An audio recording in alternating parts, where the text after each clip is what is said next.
اور بہت سے نبی ہوئے ہیں جن کے ساتھ ہو کر اکثر اہل اللہ دشمنوں سے لڑے ہیں،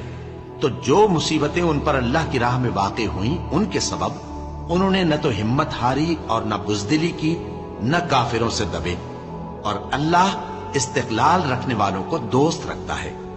اور اس حالت میں ان کے منہ سے کوئی بات نکلتی تو یہی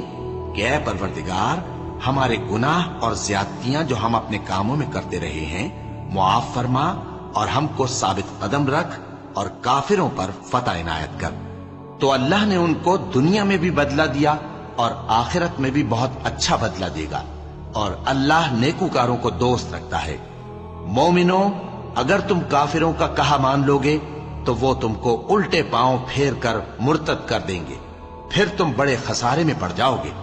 یہ تمہارے مددگار نہیں ہے بلکہ اللہ تمہارا مددگار ہے، اور وہ سب سے بہتر مددگار ہے۔